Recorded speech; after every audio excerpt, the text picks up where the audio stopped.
here I'm sitting with the famous Dr.VIdya Mohanram, the face of marvelous medicine, and it's a pleasure sitting with you and talking to you. How did you get into this marvelous medicine business? Yeah, you know better than anyone else, since you were the one who put up the idea and insisted and gave me less than 1 week's notice to get it started.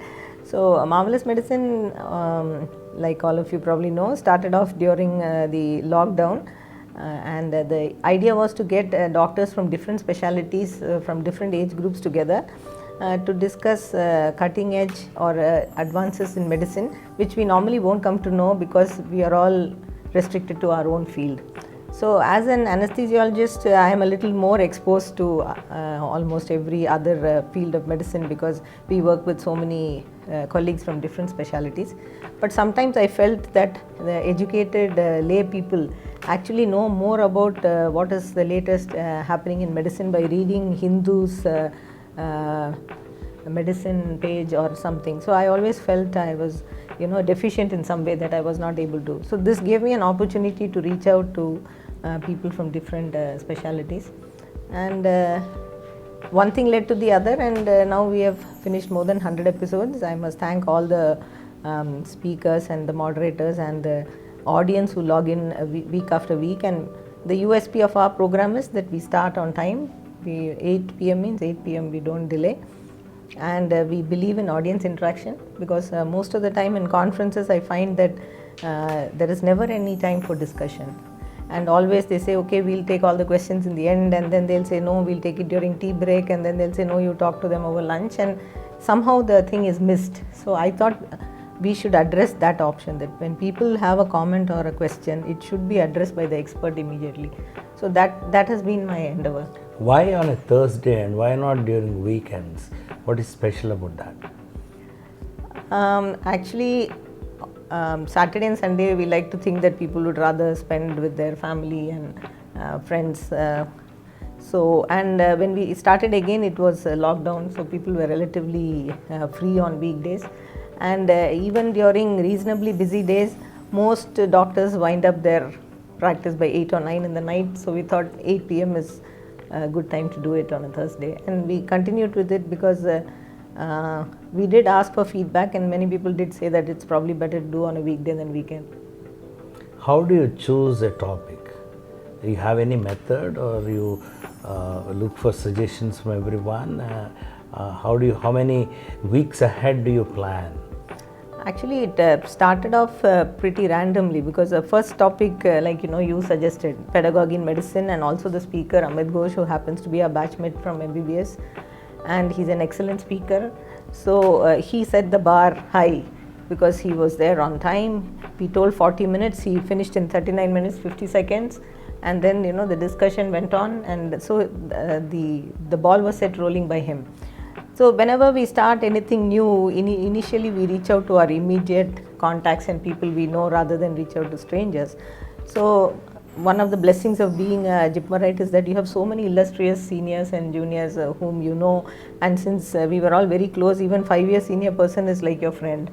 So that's how I reached out to the then director of AIIMS, Dr. Geethalanjali, because she was a pharmacology professor who had finally landed up being a director. So we did that academics to administration. So similarly, people who had impressed me because I was in the same institution for more than 10 years. I joined Jipmer in 80, did my undergraduation, then post-graduation anesthesia, and then 3 years of senior residency. So I had pretty much exposure to 10-12 years of colleagues from different branches. So initially I just picked my brain and as to who would be suitable for what. So that's how it started, in a very small way. I think of the person, and then I know what is their specialty, so the topic will decide itself, and then I will try to get a moderator and have audience. What exactly is the pattern of this marvelous medicine? You have a speaker, we have moderators. Yeah, so normally we have a speaker and at least one moderator. Sometimes we have two. Is that the moderator is more knowledgeable than the speaker, or equally knowledgeable, or from the same subject? How do you choose a moderator? Usually the moderator will be from the same specialty, But another thing about Marvelous Medicine, it's very informal. We don't have any hierarchy. The junior most person can question what the senior most person has spoken. So sometimes we have a student who's a moderator and the teacher is a speaker. So we have no problem with that, and the speakers and moderators also have been very sporting, and nobody has said that why is my junior sitting there as moderator or anything like that. So yeah. So how could you persistently do this? Because you've done over 100 episodes, and 100 episodes should be anywhere near 2 years. At every Thursday, you're sitting in front of the computer and doing this program, and towards this program, and you would have talked to so many, messaged so many. How do you prepare to invite, and how do you go about? How was your week like while you work on this project? So initially, literally, I was surviving week to week. Like this week's topic is over. Oh, now let me start thinking what we should do next week, and that's how it was going for the first few weeks. And because it was COVID, there was a lot of spare time, and people also used to readily agree, so there was no problem. But as COVID restriction eased, as I also got busy, and potential speakers and moderators also got busy, I had to become more disciplined. So then I started making plans for 4 to 6 weeks ahead. And by the time we finished about 20 episodes, I had a very close group of friends and well-wishers like you, Ravi Shankar, Amit Ghosh, and so many others who will come up with topics. Hey, this will be a good topic to do. Or if I attend any other webinar or any conference and I hear somebody speaking well, I'll say, hey, that's the guy I want on Marvelous Medicine, or I want to listen to this person. So that is how, and people have been extremely kind. Actually, I am very hesitant to cold call people. Somebody who doesn't know me, I don't pick up the phone and call them. So for all the disadvantages of WhatsApp, it has come to my rescue. So there are people who don't know me at all, who don't know my number, but when I introduce myself and tell the purpose of my reaching out to them, even really big shots in their own field have all answered back.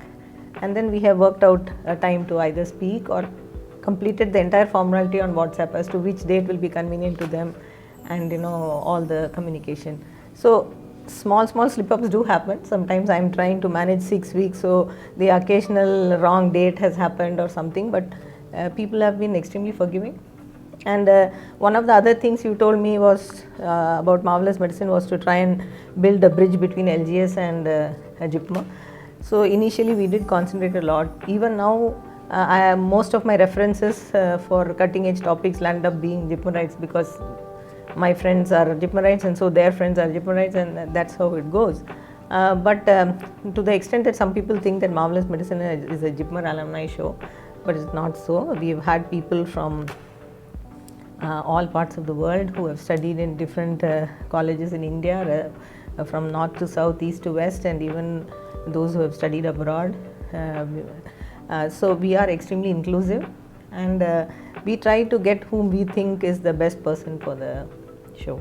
So we even had, when it comes to highly technical thing like 3D bioprinting, we have even had IIT professors who are completely non-medical who have come on our show, and people have been so happy to collaborate. The most exciting part is that people are so bored talking only to their own peers. Like as a surgical gastroenterologist, you'll be attending every hepatobiliary or every gastrosurgery conference. So when I ask someone like you to come and talk to people who are from all other specialties, somehow it seems to excite them. So, and the speakers have been extremely kind, because I tell them in advance that the audience is mixed. So you cannot get very technical about your own field. It has to appeal to everyone. It should be informative to 80-year-old retired doctor or a 21-year-old fresh graduate of MBBS and your own peers. So that also the speakers have been extremely cooperative. They have always projected their lecture to that level so that it remains interesting. So actually I have people who are following Marvelous Medicine avidly. A handful of them are totally retired from medicine, but they look forward to it every week because they feel that they get to know what's happening. Now, you have had speakers from across time zones. how do you get them and how do you coordinate with them? Because it's not easy for getting people from different time zones to be focused at a particular time. Yeah, so Australia has been a challenge because we've had very few speakers from Australia simply because it's 1 a.m. or 3 a.m. depending on which part of Australia you are. So we've had, that was a big challenge. In the US it's in the morning, so it is for most people it's their peak working hours. But like I said, people have been extremely kind. I have given them 6 to 8 weeks advance notice, so they are able to manage their schedule. Of course, this problem of daylight saving, winter time, all that has also caused some confusions once in a while. But similarly in UK it's in the afternoon, so again it is clinic time for most people. But given advance notice, most people have adjusted their work so that they are free. So as plain audience, we do have difficulty. We don't have so many people logging in as audience from UK or US because it's the peak working hours.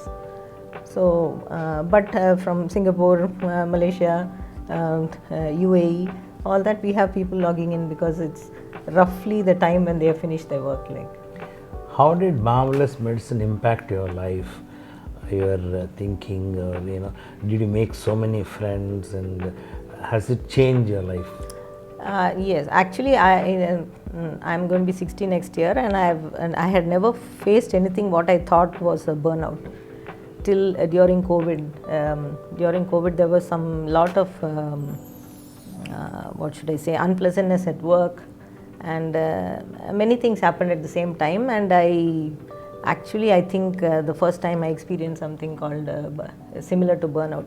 So that is the time you reached out to me and asked me to do. It just happened that you called and asked me to do, and that actually served as my lifeline. I mean, I didn't have to go for any counseling or any treatment or whatever. I just got something to focus on which brought joy to me and to so many other people. So yeah, it has been, it was a life-changing event at that point in time.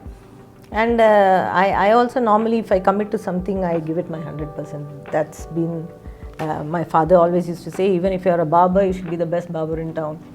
So, or a typical saying like anything worth doing is worth doing well.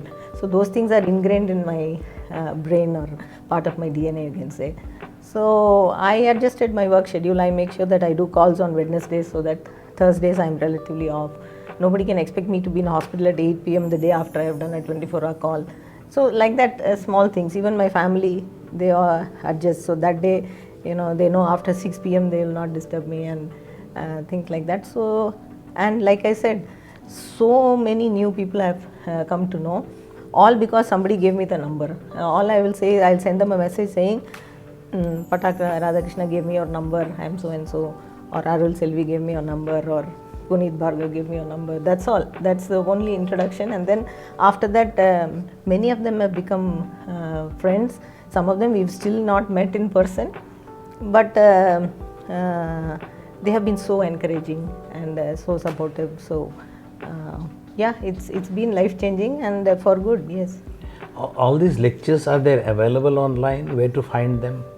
So there is a YouTube channel for learning general surgery, and so Marvelous Medicine recordings are uploaded every week or so, and for ease of finding them, Vignesh, our technical expert, he made a playlist. So there is a playlist for Marvelous Medicine, which I usually share among all the WhatsApp groups and even in the Facebook group and all.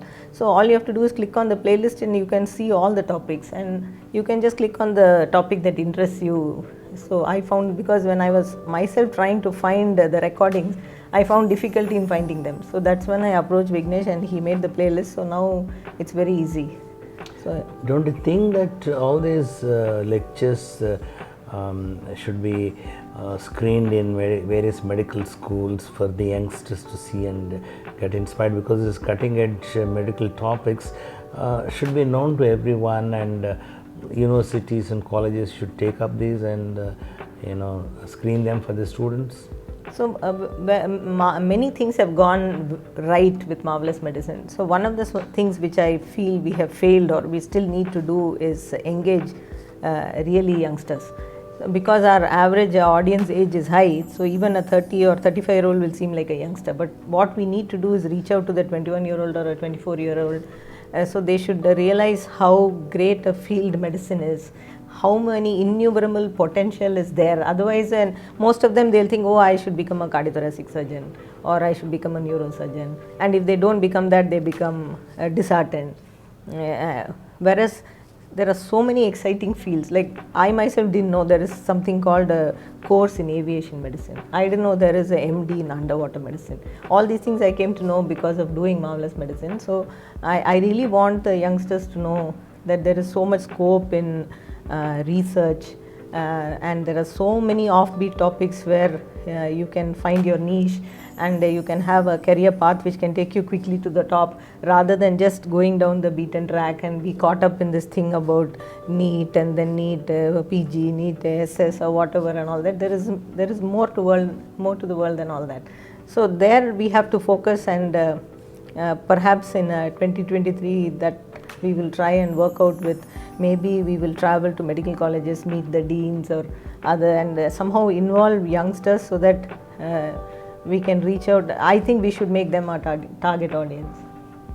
So what are the projects in the pipeline? How are you going to upstage Marvelous Medicine in the coming year? What are the new things? Do you have new ideas to work on? So one of the things I had been thinking for more than a year was to have a series called Beyond Medicine, which was meant to showcase what practicing doctors are doing in other fields. Like it's not like you are an MBBS, you gave up and became an IAS officer. I don't mean that. I mean you are a busy surgeon, but you still find time to be a mountaineer or a wildlife photographer or a painter or a singer or a dancer. So that idea was in the mind, and one of the first persons who came to mind was Dr. Narottam Puri, because ENT surgeon, TV commentator, the works like multifaceted personality. So I wanted to do either listen to them or have an interview type of format with them.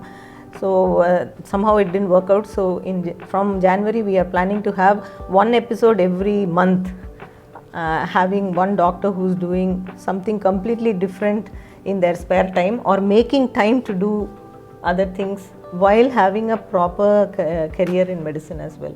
So that is one of the project.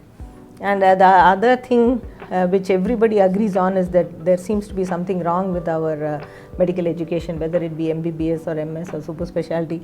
The doctors, the teachers, the general public, the employers, everyone seems to think there is something wrong. We are not producing the kind of doctors we need, but nobody seems to have an answer for that. So we have a group of people from Learning General Surgery who are extremely passionate about pedagogy. So that is the other thing we are planning, that perhaps every month at least one episode we will have relating to how we can improve undergraduate or postgraduate medical education. So those are the things we are hoping to come up with in 2023. Wonderful. Man, actually it's a request to everyone to spare their evenings on Thursday to log into Marvelous Medicine, because the speakers are real experts in their fields. They are wonderful moderators.